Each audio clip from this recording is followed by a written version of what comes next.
Hello everyone and welcome to my review for Kengan Omega Chapter 105. Before I get into this week's review, I of course have to mention my subscriber goal for 2021, hitting 5,000 by the end of the year. So if you're already a fan of my videos and you're not subscribed, you might as well to help me reach that goal.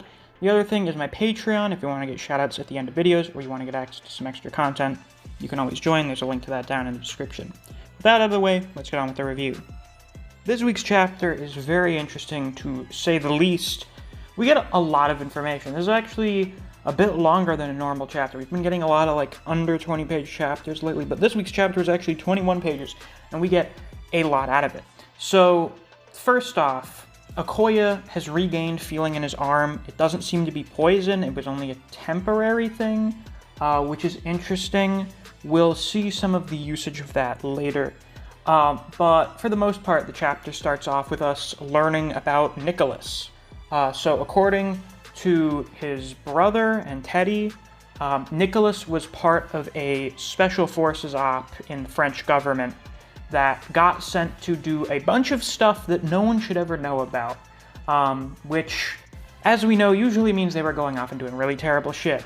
But it just so happened that this one time, Nicholas and his unit went into another country, into a militarized zone, and did worse shit than is usually done by special forces units that the public doesn't know about, as in war crime shit, massacring civilians.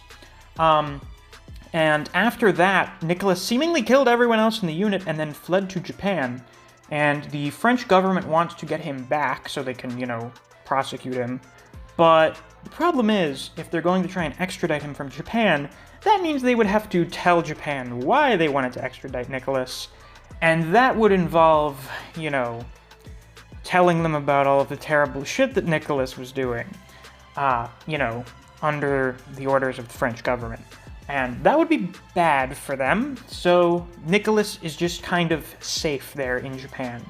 But the most interesting thing about this section of the chapter is when Rin looks at a picture that Nicholas is in, and she's shocked by this. And we find out why at the end of the chapter.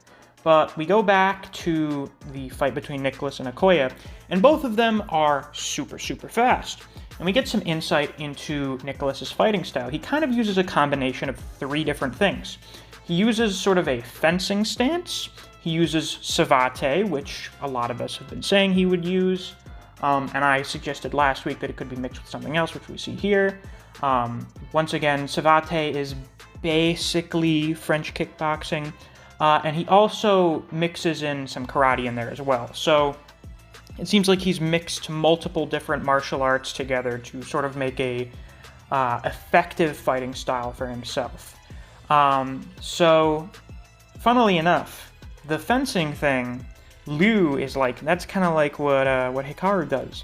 And Lolong goes on this rant about how Yumigahama is a stupid piece of shit who doesn't understand how he should fight. He took in way too many techniques and had no idea how to use them properly. So it's just really funny. Lolong genuinely despises Yumigahama. It's hilarious. Even Tarashi's geez, you really do not like Hikaru. But we get some even more interesting insight into Nicholas, and this isn't just his fighting style, but this is actually more of his physical specs. His reach is 10 centimeters greater than his height, which makes him really compatible with fencing, which is interesting because I don't think we've ever gotten any kind of mention of how someone's reach compares to their height. We've gotten, talks about build and reach, but I don't think we've ever had a character who's explicitly had a bigger reach than their height. So that's just kind of interesting. And also, he has a stupidly fast reaction speed, 0.078 seconds, which is, way faster than any normal human being can react to things. However, it's just 0.004 seconds slower than Okoye's. So Okoye still has the fastest reaction times out of anyone else in the world. And we see them kind of exchanging a flurry of blows. I have to say, so far, this fight has been pretty good. Choreography has been pretty on point. Nicholas's fighting style has been pretty reasonable. It's not anything stupid. in my opinion, like some other fighting styles we've seen. Overall, it's just fairly solid. We'll see how that goes as the fight continues, because some of these fights have also started off really well and then kind of fallen apart towards the end, but hopefully that won't happen here. But during this sort of exchange between the two of them, Nicholas just sort of grazes Okoye on the side of his face next to his eye. He doesn't hit him in the eye. But after hitting him, Okoye can no longer see in his left eye for presumably just a second. And this gives Nicholas an opening to strike him right in the face. So this is interesting. There seems to be some kind of delayed reaction to this paralysis thing that Nicholas does. I'm not sure if it's like a nerve or pressure point thing, because there aren't pressure points.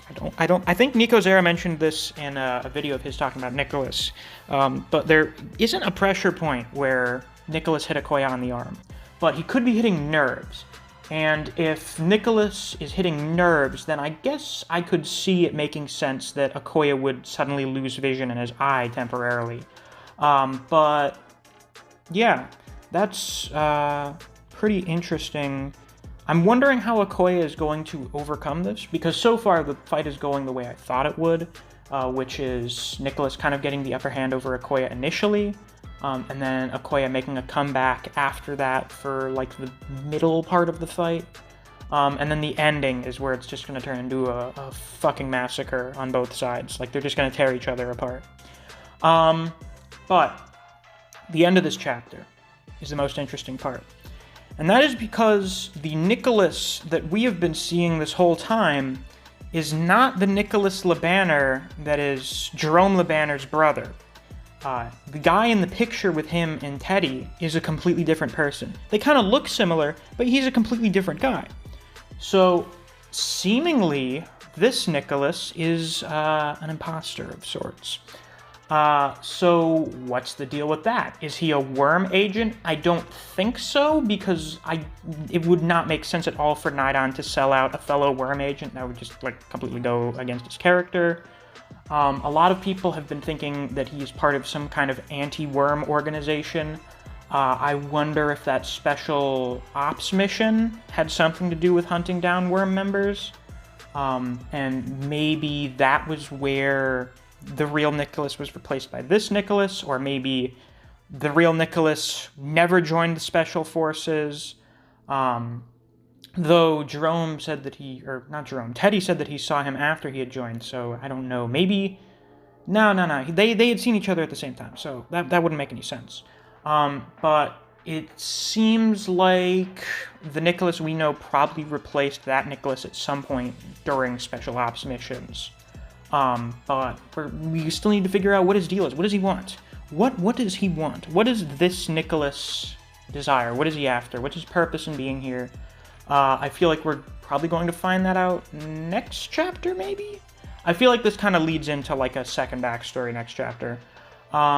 So we're just going to have to see where that goes. But this is probably one of the more interesting twists we've gotten so far from this tournament arc. A lot of people had thought that Nicholas may have been a worm imposter because he didn't remember getting beaten by Jose, but it kind of seems like Nicholas is just an airhead and wouldn't remember things like that. So we'll just have to find out. But with that, that's all I have to say for this week's review. If you enjoyed, please be sure to like, comment, subscribe, and click that notification bell so you don't miss any of my uploads. I do Kengan Omega chapter reviews every week. If you enjoy other series such as Record of Ragnarok, Jujutsu Kaisen, Black Clover, and Kaiju number 8, I do videos in those series as well, so if you're interested in those, you should definitely check out my channel. If you enjoy discussing Kengan Omega with other people, or you just enjoy the content I produce in this channel, I highly suggest you check out my Discord. I have a link to that down in the description.